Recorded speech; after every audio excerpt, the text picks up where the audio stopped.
Hello and welcome to this exciting edition of Jamaica Magazine. I'm your host, Adrian Atkinson. February is observed as Reggae Month and already a lot of activities have taken place. This month kicked off with a Dennis Brown gathering at Heroes Park in recognition of his 68th birthday. A church service was also held at Fellowship Tabernacle. Be sure to download the Reggae app on the Google Play Store and see what other events are planned. In the meantime, the show must go on, and in today's installment, we hear about 3 young men who were able to make their dream a reality with help from the St. Mary Poor Relief Department. We'll have that and more, but first, a break, and then the news.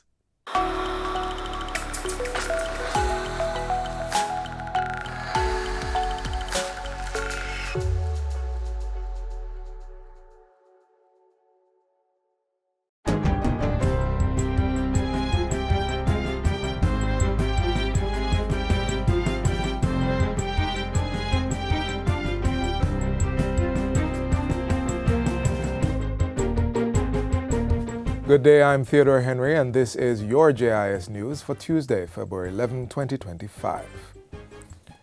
Tax Administration Jamaica TAJ has collected $2 billion under the Special Arrears Settlement Program, SASP, since it was launched in January. The program is specially designed to waive interest, penalty, and surcharge IPS accrued if outstanding principal taxes are paid by March 31, 2025. Project lead and general manager at the Montego Bay Revenue Service Center, Keeble Downey, explains that based on assessment, TAJ will be targeting 150,000 persons under the program. He was speaking at a Jamaica Information Service think tank on Friday. This program is targeting non-government active taxpayers.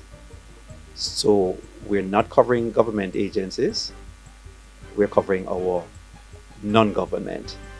And when we looked at the data, we see that over 150,000 persons can take advantage of this when we look at those who have outstanding principal, interest, surcharge. Mr. Downey says the program applies to taxpayers with outstanding principal amounts for taxes such as education, corporate income, individual income, asset and partnership income, general consumption, and special consumption.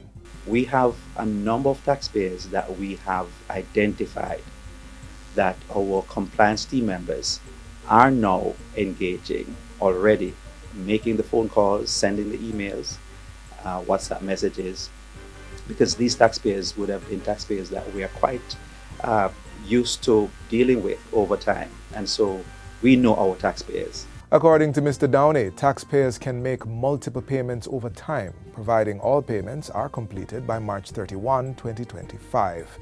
The Special Arrears Settlement Program is focused on outstanding principal taxes up to the 2024 year of assessment and 2025 period of assessment. This means taxpayers will be required to be current with their filing obligations, inclusive of income tax returns and payments due March 17. The National Water Commission (NWC) has reconnected approximately 1,300 customers under its amnesty program since January 2. Another 8,438 customers are scheduled for reconnection this month.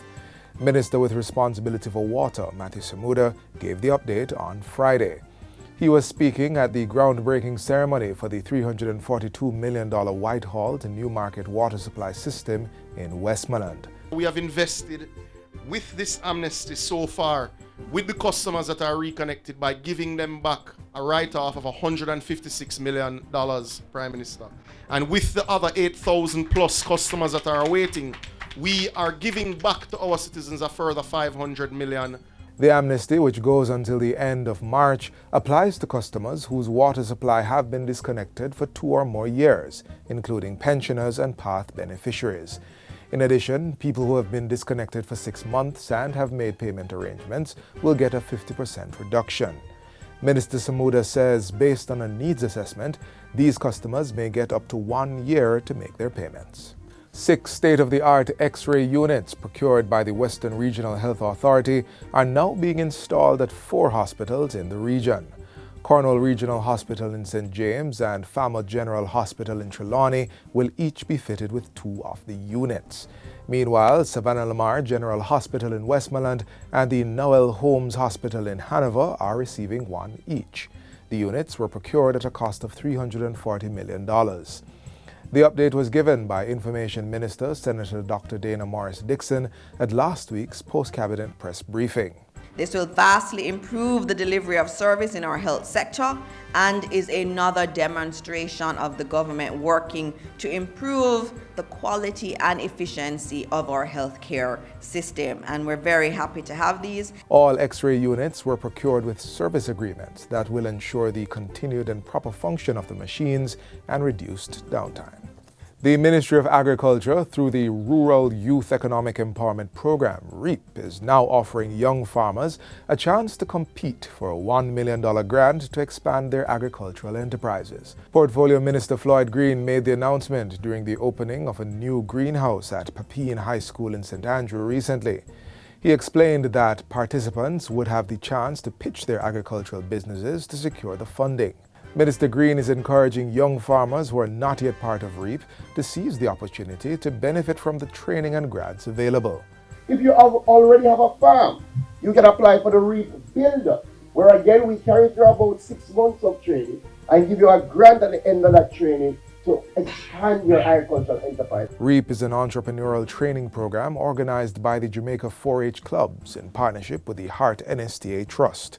For more information on the competition, visit the website jamaica4hclubs.com/RYEEP-program. And finally, Papine High School now has access to a state-of-the-art agricultural facility with the establishment of a greenhouse set up at a cost of $25,000.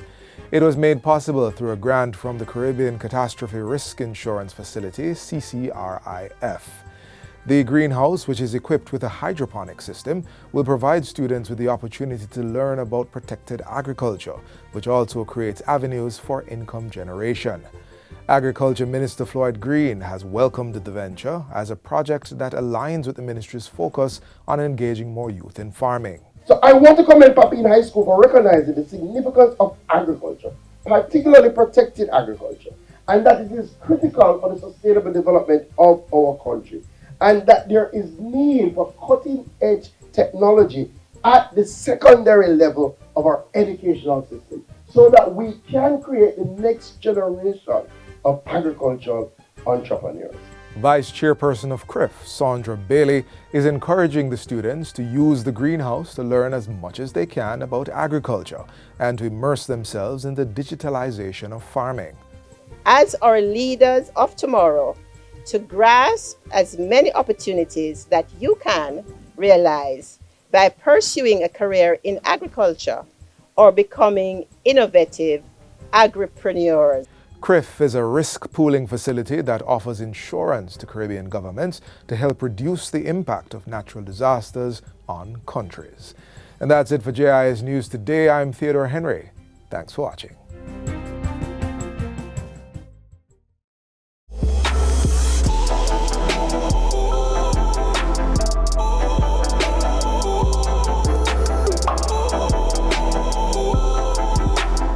It's that time when we update you on the key events and developments at the Office of the Prime Minister over the last week. Welcome to Jamaica House Weekly.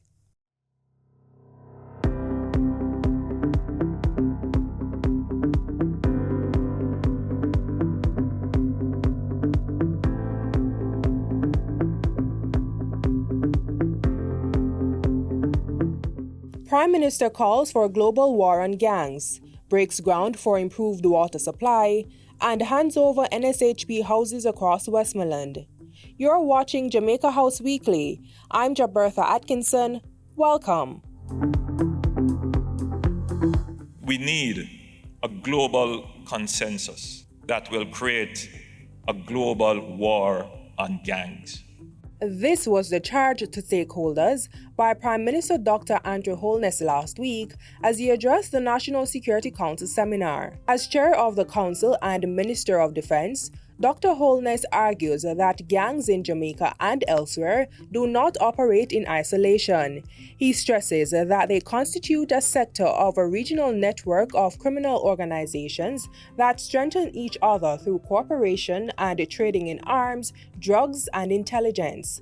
The Prime Minister says this syndicate has placed countries at war with each other, and once the threat is accepted as transnational, countries must jointly embrace a greater security cooperation and reciprocity. In some ways, we need an international cooperation similar to the global war on terrorism. We need a global consensus that will create a global war on gangs, that will treat with them in the same way that international effort was mobilized in creating standardized legislation across jurisdiction, dealing with finances of gangs, but coordinating how exceptional and emergency powers are used to deal with these criminals who hide under the protection of being citizens of a country. Dr. Holness adds that more also needs to be done to ensure stronger maritime and border security cooperation among Caribbean states. In particular, the sharing of shipping intelligence for commercial freight, which is critical to improving the detection of smuggled firearms. Within the Caribbean, we must therefore accelerate the implementation of a comprehensive regional intelligence sharing mechanism that enables real-time information exchange on the movement of arms, narcotics, and criminal actors across borders. Meanwhile, to further strengthen our border protection against transnational crime, the Prime Minister reveals that the government is close to finalizing a customs mutual assistance agreement with the United States. This will establish a legal framework for the Jamaica Customs Agency (JCA) and the U.S. Customs and Border Protection Agency to exchange information. The agreement will also strengthen both countries' capacity to safeguard their citizens, borders, national security, and vital economic interests. After negotiations with our U.S. counterparts in October last year, Jamaica is now advancing the proposed agreement to the final stage of our internal approval process, which includes cabinet approval. Intelligence sharing of this sort is no longer optional if we wish to thwart transnational organized crime and secure the region. Dr. Holness says the government will continue to build on the investments being made, such as maritime patrol aircraft, offshore vessels, radars, and scanners. Now, we are going to make a significant investment in ensuring that we have all the scanners in our ports, so that a higher percentage of containers and goods coming into Jamaica can be appropriately scanned. We have given a directive to the Customs Agency to ensure that there is, through various public-private partnership modalities, that there is a full rollout of all the scanners we need for all our formal ports of entry. We will take responsibility for stopping the illegal guns coming into Jamaica. Prime Minister Holness broke ground last week, signaling the start of work on the Whitehall to Newmarket water supply project. The $342 million project will benefit approximately 8,000 residents and expand the reach of the National Water Commission (NWC). The NWC is pursuing two objectives. The objective that today's groundbreaking falls under is the objective of expanding the NWC's footprint. Because with this project, the Whitehall to Newmarket stretch never had NWC potable water before. Now you will have it.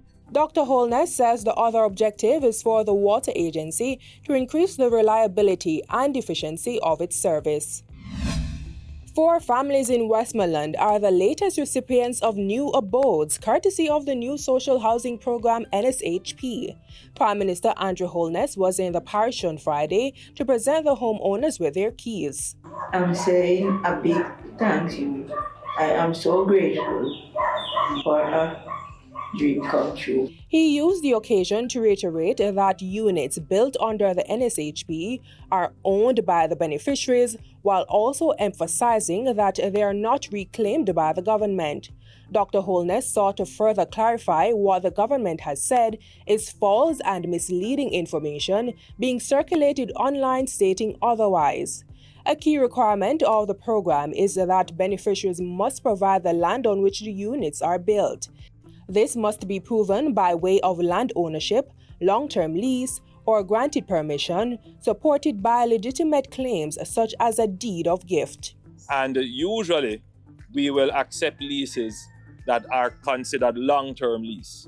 And long-term leases are usually over 40 years, 50 years and more, because that ensures that the home that is built on the land stays with the beneficiary.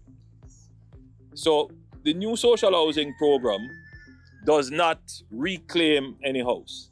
Indeed, it couldn't, because once the house is constructed, it becomes the property of the person who either owns the land or has authority to use the land for the long term. And finally, as customary at the start of each year, Prime Minister Dr. Andrew Holness meets with heads of departments and agencies for an update on projects being worked on and those to come on stream. This is also critical as the new budget season approaches. Last week, he met with the National Water Commission and its subsidiaries, the Factories Corporation of Jamaica, the National Housing Trust, and the Urban Development Corporation. And that's it for Jamaica House Weekly. Be sure to join us next time for more of the news stories coming out of the office of the Prime Minister.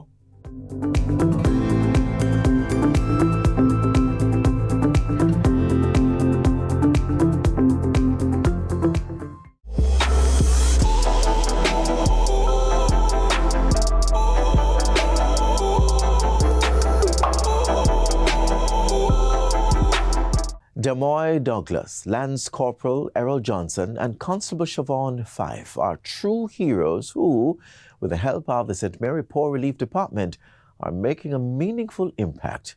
Here are their stories.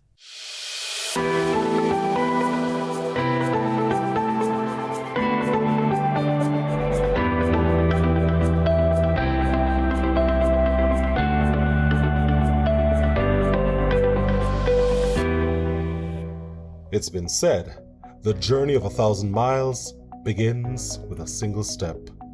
That step for 3 young boys turned serving members of the country's security forces was an extra push with academic support from the Poor Relief Department in St. Mary.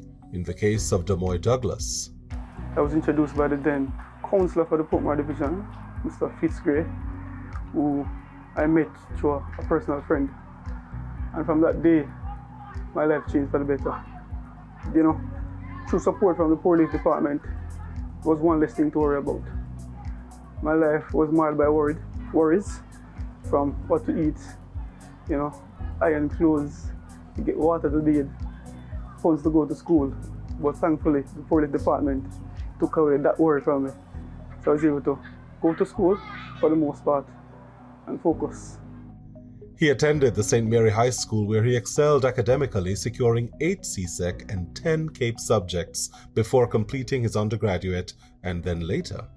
In 2022, I was fortunate enough to be awarded the Chevening Scholarship. So I went to the UK to study for a year, which I completed a Master of Science degree in Intelligence, Security and Disaster Management. And after coming back to this year, July, I was awarded the Governor General Achievement Award for the Parish of St. James for the 25 to 25 category. So my life has been one of hard work, dedication and resilience. And the Poor Relief Department laid the groundwork for that. You know, as I said, I didn't have to worry about going to school because I know the money will be there. Maybe late sometime, I will cry sometime, but it will come, you know. So I had that faith in that. The department was the same source of light for JDF Lance Corporal Errol Johnson, whose attempts to help his mother from a tender age saw them losing their home, but not their hope. I was benefited from the school appliances stuff because most of my things would have got burned out during the fire. And my mother would have been signed up and received a house, right, which she gained in 2013. She's still having it now. He's now a fighter with a tune of praise. Being through this rough situation and being successful and through the Poor Relief Department, I want to shout out a big thank you to all who support me and motivate me. Ms. Anne-Marie McBean, Ms. Sylvia Smith, and all other designated persons sitting in that department. I want to say thank you all. I'm very much appreciated. And now I am a soldier fighting for my country, and I will protect all of you guys. But not many were ready for the double blessing that rescued two brothers, now policemen, from humble beginnings. Constable Siobhan Fife saw how the relief assisted his ailing mother and he and his siblings. From medication to academic support, including exam fees, their family was never alone. The Poor Relief Foundation really helped me. They were there for me, for my mother also, throughout her sickness. They were there to help her with medication, food, any little thing that she needed, they were there. So I am very grateful for such. I'm very grateful. I don't think if they weren't there for me, I would be here right now. They all agree that while homes are a feature of the Poor Relief, so too is academic support and much more. Hence their hope more Jamaicans will give more to the poor well beyond World Homeless Day on October 10.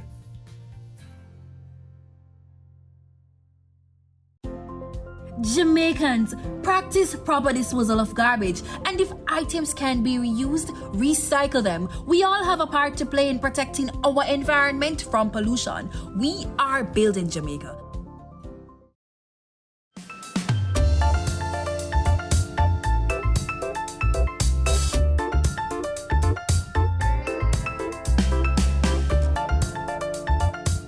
The government continues to promote healthy lifestyle habits to combat non-communicable diseases. The Ministry of Health is leading the charge. Let's help them by getting ourselves armed with the information to protect our own health. It's Heart Month, so let's start there as we explore healthy lifestyle practices that support the proper functioning of this vital organ.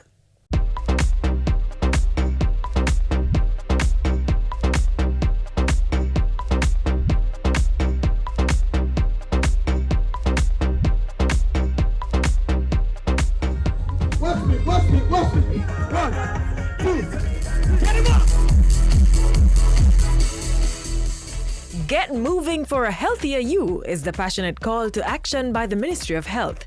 And it's creating waves across the country as Jamaica moves to tackle non-communicable diseases (NCDs) through regular physical exercise and proper nutrition. Within schools, the Healthy Lifestyle program is being rebranded through the Healthy Youth Positive Energy Hype initiative. The reality is that 7 of every 10 Jamaicans would die each year. And we have about 18 to 20,000 deaths in our country each year, die from what we classify as non-communicable diseases. Lifestyle diseases, to put it simplistically. And it's all about our physical inactivity and our consumption patterns, our habits. The Ministry of Health is on a mission to change that by getting every Jamaican to engage in at least 30 minutes of physical exercise daily. In fueling this fitness revolution, the ministry launched the Jamaica Moves campaign under the theme, More Moments, More Memories, and More Life. If you do what we are promoting, then as the tagline says, you'll have more moments, more time to spend with your family, your friends, do what you enjoy, more memories, capture all of those lovely memories, and more life. Through promotional events across the island, the ministry is showcasing entertaining exercise workouts that persons can go home and practice. Free medical checks are also being provided. It's part of the preventative healthcare method, and that's the approach that we're trying to take before we get to the part of the curative side, which is hospital care. Rarely do we speak about the need to change our lifestyle in our own interests as individuals. And it is cheaper to do that. A third of your income, according to the World Bank, if you get arthritis, diabetes, cardiovascular disease, and all the others that are linked to lifestyle, a third of your disposable income, the World Bank says, will end up being spent on treating those ailments. So it affects the bottom line and your pocket also.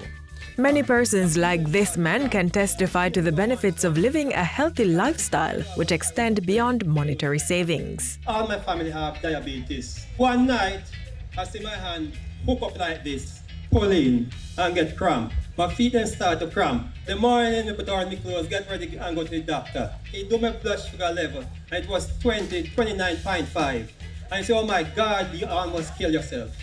So the doctor said, I know what to do, Mr. Reed. He says, yes, sir. So I was weighing at the time 285 pounds with a big tummy like this. So he said, go and cut out your belly. And you know what I mean. So I said, I understood, doctor. I'm going to change my diet and I'm going to take up exercise 1,000,000%. So I start off by 1 mile back and forth till I end up doing 10 miles. Exercise is the key to good health. Eat right, change your diet, less carb. Remember to put the running shoes right at your bed. As you step out of your bed, you step in. And the first thing, you drink 1 cup of water before you move. And eat a lot of fruit, eat a lot of greens, and always have 1 glass of the green juice every week. Dedicating 30 minutes out of every day to physical exercise may seem a big challenge, but begin with just 1 step and you'll find it becomes manageable. Regular exercise helps prevent damage to your heart's artery from high cholesterol, high blood sugar, and high blood pressure that can lead to heart attack or stroke.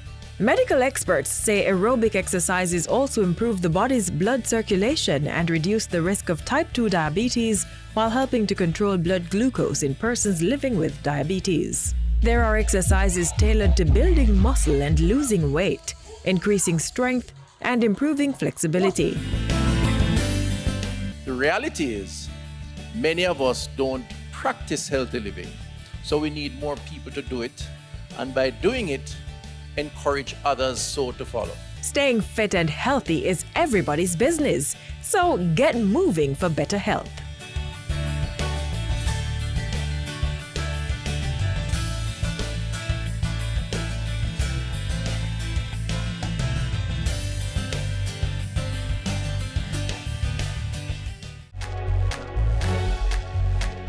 Know your numbers and control the keys to a healthier heart. Know the numbers for your blood pressure, cholesterol level, blood glucose level, and your weight and body mass index.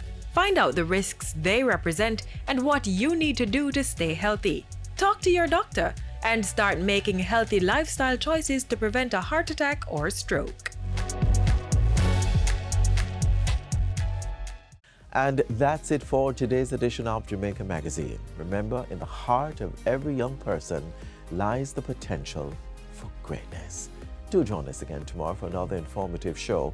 Remember to visit our website in the meantime at jis.gov.jm for more news you can use. On behalf of the entire production team, I'm Adrian Atkinson. Do stay safe.